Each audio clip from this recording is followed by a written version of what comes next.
Humble! Welcome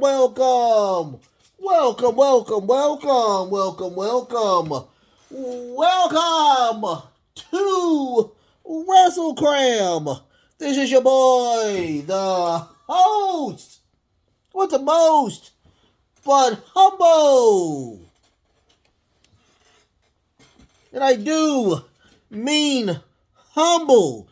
The Nostra Novice, aka Derek, and I'm here, of course, on a Friday to give you happy, humble, healthy people here.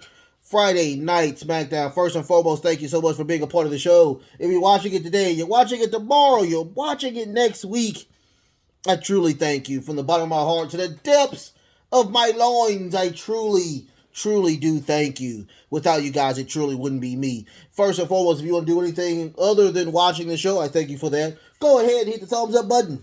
Hit the thumbs up button. If you want to do anything else for me other than the thumbs up button, go ahead and hit the sub button. If you have not hit the sub button, go ahead and hit it. If you have, thank you so much. We're on the road to monetization or whatnot. We're on the road to that bad boy. Now, if you want to do anything else for me, anything else for your boy, other than those 18 million things I just did, go ahead and hit the notification bell. I do seven of these bad boys each and every week. I ran into one of my ex-coworkers today, a really close friend of mine that I used to work with at Walmart, and he was like, I try to catch it. I'm like, you know what? You're cool. Just hit the notification bell. If you hit the notification bell, I promise you, you will be fine or whatnot. You don't have to watch it as soon as it uploads. That's the cool thing about the notification thing, because it's like a DVR. It's like I have, cable, and you can hit the DVR button and it records for you and you can watch it whenever you feel like it. That's the beautiful thing. To me, that's the beautiful thing about the notifications or whatnot. Let's talk about it. Black Panther is coming soon. So I don't know who Namor is, or I don't know how to pronounce it. I don't know who he was. So I got a comic book to see, who he is. And I just got this one to just read up on him. It's a really old one, and I like the old comic books.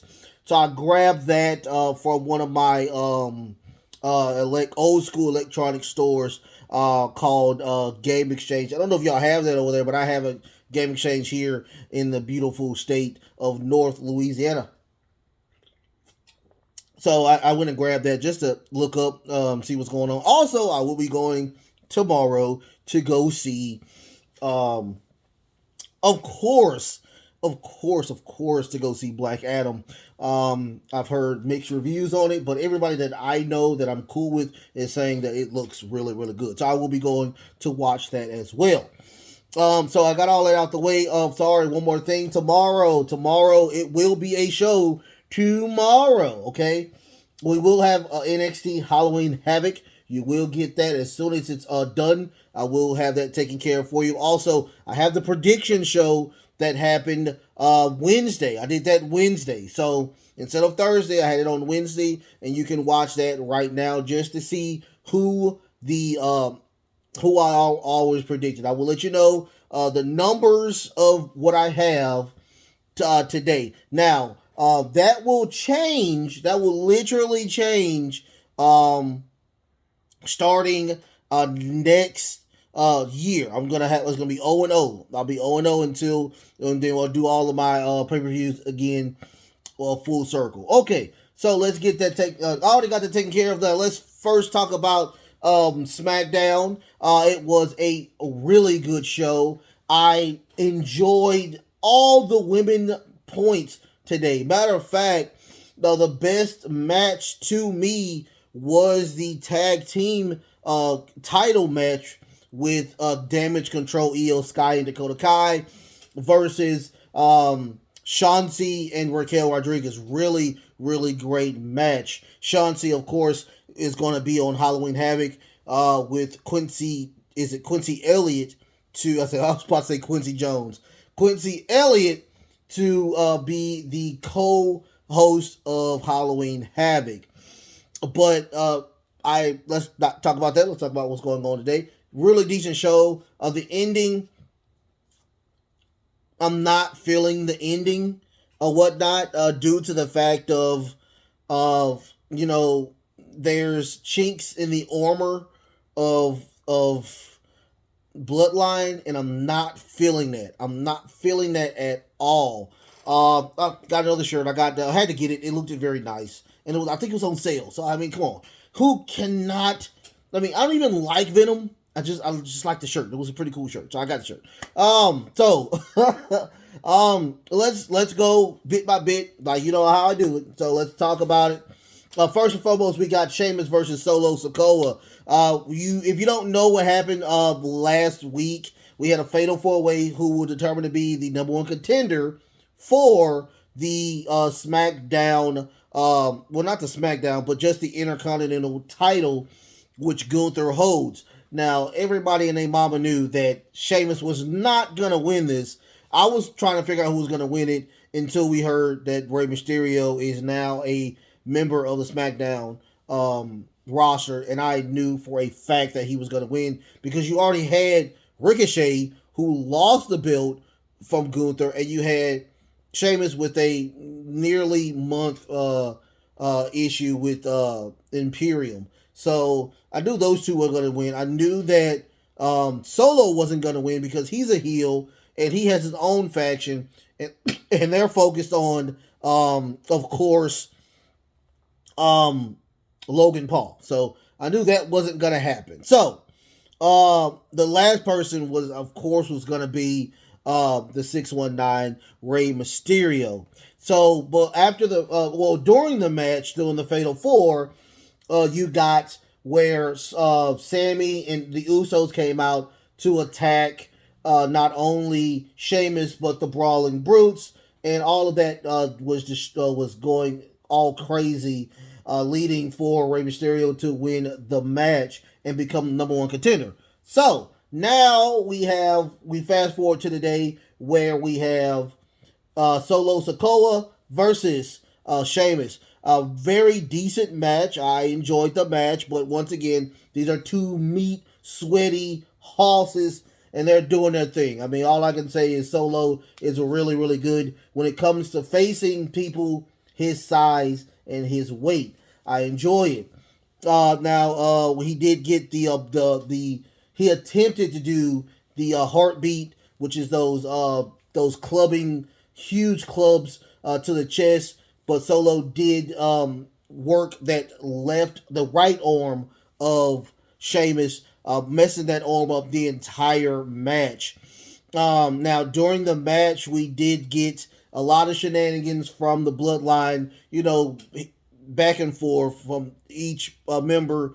The Brawling Brutes wasn't feeling that at all. So what they did was they attacked. Of course, the Bloodline did most definitely oblige, knocking both Ridge and Holland over the commentator desk. They're grabbing the commentator desk, throwing it on top of them for Sammy to grab Sheamus's leg to give some type of issues with that. Solo does the spinning solo, and we get a win from a Solo. After that, they grab Jay grabs a chair and they destroy that already destroyed arm of Sheamus for them to leave the match. I mean, leave the wrestling area.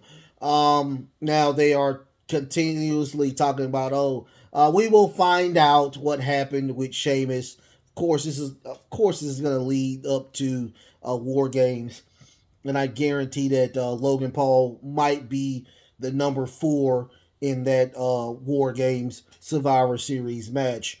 After that, we get the Triple H and Rey Mysterio conversation video package. And of course, just like I just brought it out to you, that Rey Mysterio won that match, the Fatal 4-Way, for him to be the number 1 contender for the title that Gunther has, which is the Intercontinental title.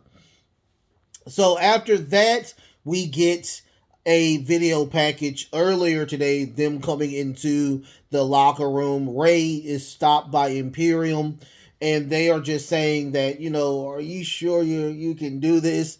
or whatnot. And Ray was like, yo, no disrespect, but I guarantee I can beat Gunther. I've beaten way bigger people than just Gunther or whatnot.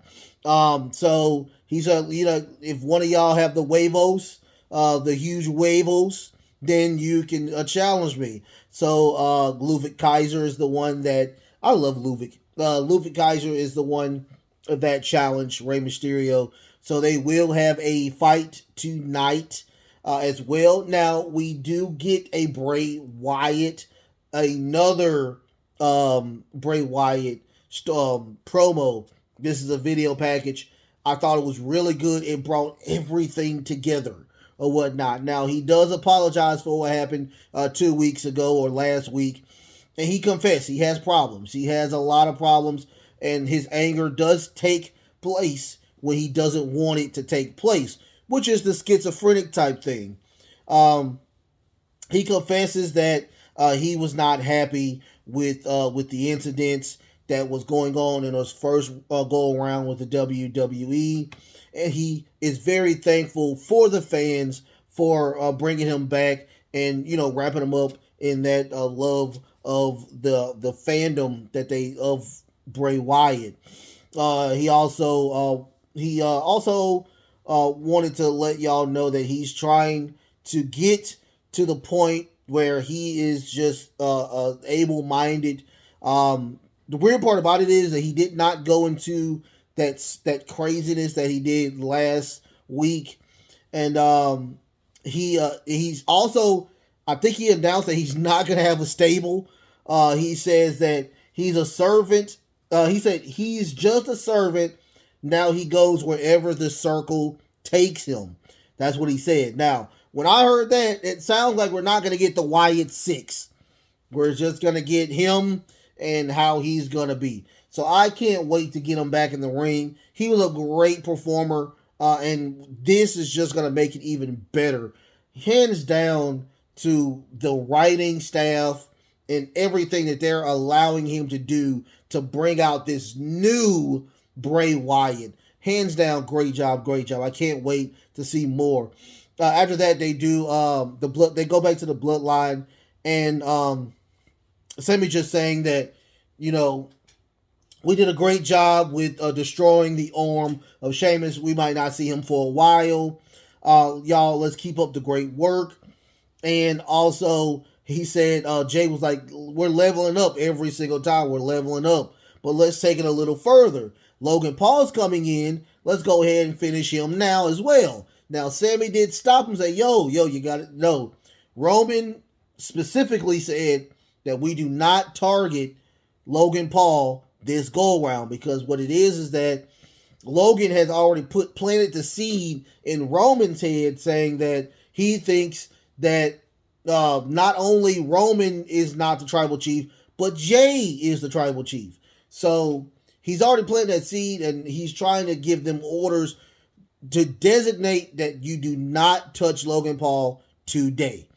Now, he did say that I'm a hothead, right? I'm a hothead. So he walks away, and we never hear from him until the ending of we get the last segment. We get Liv Morgan versus Sonya Deville. This match was going to happen due to the fact of last week where Sonya was popping off saying that she was not a good champion. She did all these opportunities were failed, and it was right. She was absolutely right.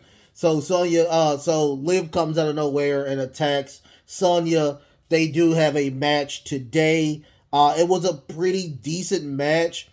Sonya is way more of superior wrestler than Liv Morgan, but the moves that she were doing, she would get up and smile and laugh and giggle like she's some type of alternate Bray Wyatt person or The Fiend, where they just sit there and laugh. So they get a double disqualification count out. And Liv is just beating the crap out of Sonya outside of the ring. So she grabs about 6 or 7 chairs, throw them into the ring after the match is over with, puts Sonya on the top rope, do a superplex on all of those chairs, and she just goes crazy and laughs again. Like, she's some demented person. She's like the Eddie Edwards of WWE now, which is, I mean, you can do that, but you know, she's better off as a belt chaser, not a champion. Until I see something better than what I'm seeing, which is getting better. It's progressing better. But once again, she is not championship material.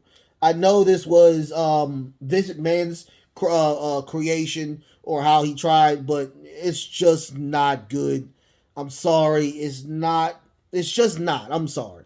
So we get a video package of LA Knight and how cool and glamorous he is. He had the women in the hot tub with him, and he's just saying that he's put everybody on notice. And he's LA Knight now. Instead of him being Max Dupree, he is LA Knight. I don't know what they're going to do with the Maximum Male models now. Please put them on Raw, because there's pretty much no tag teams on Raw. So put them on Raw. After that, we get Braun Strowman and Omos. We get the face-to-face, but we didn't really get the face-to-face with Omos. Pretty much it was about him and MVP. Of course, Braun Strowman gets on the mic and says, look at me. No, really, really look at me. I'm not hard to find. I'm a really, really tall guy, and I'm getting sick and tired of MVP running his mouth on Raw. I'm happy for him to come over here and talk to me face-to-face here on Smackdown. So MVP comes out, and he does oblige. He says, hey, I never said that you were not a monster. Never said that. All I'm saying is that you have never faced the really super tall, taller than Braun Strowman, Omos, the Nigerian giant. Now, he's saying that, of course, you know, everywhere you go, even when you was a child, you were the biggest, you were the strongest, you live more, you're really good. But Braun does challenge. He does challenge Omos to a match at Crown Jewel. And he said, since Omos is not here, I'm going to take my frustrations out on you. Now, here's the thing. MVP said, I never said that Omos wasn't here. So he comes out with a beautiful, beautiful suit. They need to reestablish the Hurt Business and just bring it over toward Omos now. Just give it to him instead of, you know, Bobby, which I hate, but they need to reestablish the Hurt Business. So he comes out, he slings, he pushes Braun Strowman. He goes out of the ring, and they leave. So he is very happy. It seems like, you know, Braun Strowman is very happy, and I guarantee he's going to go back at him on Monday. I guarantee that's what's going to happen. After that, we get the Karrion Kross video package from New Orleans, where they had the car crash, and you know, Drew McIntyre beat the living crap out of him. So we get a promo from a backstage promo from Drew McIntyre, and the young lady was asking him, well, apparently we got, you know, some stuff from upper management, and they were not happy with what happened. So Drew McIntyre said, yeah, upper management, and Drew McIntyre and upper management did have a conversation. They were uncomfortable with what they saw, and they cannot put their hands on one another if they see each other in the back. But here's the thing. Karrion Kross and Drew McIntyre do both agree that this does need to come to an end. So what Drew has challenged is that at Crown Jewel, we will have a steel cage match to hopefully end all of this fiasco. So we got Drew. I will say this: Crown Jewel is looking really good. It's looking really, really good. I can't wait to see what they do with Crown Jewel. So after that, we get Carl pulls up, and it's Logan Paul, and the fans are not feeling it, not one bit. So we get the my match of the night, which was Io Sky and Dakota Kai versus Shanti and Raquel Rodriguez. Really good match. I could have went away from the shenanigans from Bailey because I truly think that they are really good to win clean. But of course, they are heels. So we got a lot of beautiful moves, of course, with Raquel being very, very strong and picking Shanti up and throwing her into the outside where Io Sky and Dakota Kai was. We get a really, really great tag team moves from those two. I don't know how long Aaliyah is gone for, but they Shanti and Raquel they run a little better and whatnot. So hopefully we get Aaliyah and she's more of a heel when she comes back and she's upset because you took my friend away from me, so now I'm mad. But we did get a ending. The ending was where they do get everybody is out on the outside, and we get Io Sky doing that beautiful moonsault onto Shanti to win the match. Really, like I said, that's a match I will literally ask you to go watch. Really good match, hands down. After that, we get Ronda Rousey. Ronda Rousey is now a full-fledged heel, and she was supposed to do an open challenge today. She's like, I'm not doing an open challenge. I do an open challenge when I feel like it, and whoever is really good can challenge me. Now, if you're not good, I'm not going to face you. So when I feel like it, hopefully we'll have one next week, but it depends on how I feel. And let me get out of Ohio. So she leaves. After that, we get another crazy TV thing, and it's this guy. He says, well, hi. And it looks like Heisenberg from Resident Evil Village. If you've played Resident Evil Village, he's the guy with that huge, like, he's like Magneto. He's the metal manipulator. And it looked like him. I was like, oh, okay. Are we promoting the new Resident Evil game that's coming out? Or the expansion pack? Which I will be getting, because I love that game. I was a huge fan of Resident Evil Village. I actually have it over there. So I do have that. So after that, we get a beautiful video package from Legado El Fantasma. El Fantasma. I'm going to get it right. Legado El Fantasmo, I think it is. And they just talking about that business is good, business is banging. Business is really good now since we have Selena Vega. What happened to the other young lady? The really big-chested young lady. Where is she? So I don't know. Anyway, but you have pretty much the best manager on, other than Paul Heyman, with Selena Vega. I don't know what she had on. She looked like she had on the exact same thing that if you face Resident Evil Village, Maggie, I think it was. No, Mother Miranda. It looks like what she had on. The same thing with Mother Miranda. I'm thinking I'm gonna go play Resident Evil when I leave this, when I get done with this. But they're just talking about, their goal is now to become a legacy and destroy everybody that's in their way, starting, of course, with Hit Row. So Hit Row gets on, get done watching the video package, and BFAB says, I have an idea. Top Dollar says, how can y'all be legendary and none of y'all are like close to our shoulders? So, I don't know, but we didn't get anything else from that situation.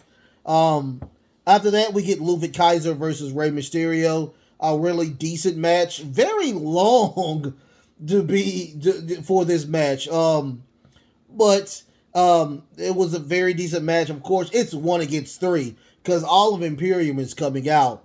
So Rey Mysterio grabs one of the chairs and throws it at Gunther. Gunther just whacks it down like it's a fly. The referee hears that, and of course Rey Mysterio plays dead. So he sees the chair, he sees them, he sees Rey Mysterio on the ground. He ejects it. He ejects both Giovanni and Gunther from ringside, giving, of course, Rey Mysterio the perfect opportunity to do the 619 and a frog splash for him to win the match. Like I said, really good match, really great match. But it was like the third best in the show. After that, we get the main event, which was Logan Paul getting on the mic. We didn't get any what chance, or they probably buried the what chance, because he did say that he was talking to the dummies that's not in the ring. I mean, not in the arena, which is us, saying that I won my mouth because I'm confident. And he talks, of course, about Money Mayweather, how he almost beat him, which is not true. And he talks about that I don't hang around a lot of friends. I don't have people like Paul Heyman or Jay and Jimmy and Solo and Sammy. He was just bringing down everybody. Also, he says that if I get that one punch, that one good punch or whatnot, y'all are not going to be called the tribe. Y'all not going to have a tribe anymore. You have a cleanup crew to clean up the teeth off the ground when I get you. So Jay attacks him from behind, beating the living crap out of him, really. And Sammy comes in and says, dude, you have truly messed up. You have truly messed up, and you were not supposed to do this. So he said, get out the ring. Get out the ring. He's like, no, I'm not. So Logan gets up, decks him one time, KOs him with that one punch, and he leaves the ring. And then after that, it fades to black. Now, here's the thing. Out of all of the WWE universe, we get Logan Paul, and of course, we get Roman Reigns. Now, I understand that you want to try to bring wrestling back to the mainstream, which it could, and I'm not mad at you for attempting to try to do this, but there are more people that have been in that ring night in, night out, and should have some type of exposure, even if they were going to lose, to face Roman Reigns. I mean, my thing is, this is my thing. There are a lot of people that are on the bottom of the card. They have not won a belt, and I think that if you expose them to a higher level, you will get better product. I'm not mad at what they're doing with Logan Paul. Not mad, not by a long shot. But people like Mustafa Ali, I know he's in with Seth right now, but putting him instead of Logan in that area would have been better than the Logan Paul stuff, hands down. But I digress. I'm not gonna go into my 2 cents where I talk about that. But I just wanted to say, there's better alternatives than just Logan Paul. I would have let him have more matches on the card, then I would have seen, how great he... Let him rack up matches, rack up wins. That would have been the thing. Rack up wins. And then do that. But I digress. Like, share, and subscribe. I love y'all so much. Later on today, you will get, of course, the AEW Rampage show. Until next time, you guys. Love, peace, and of course, wrestling.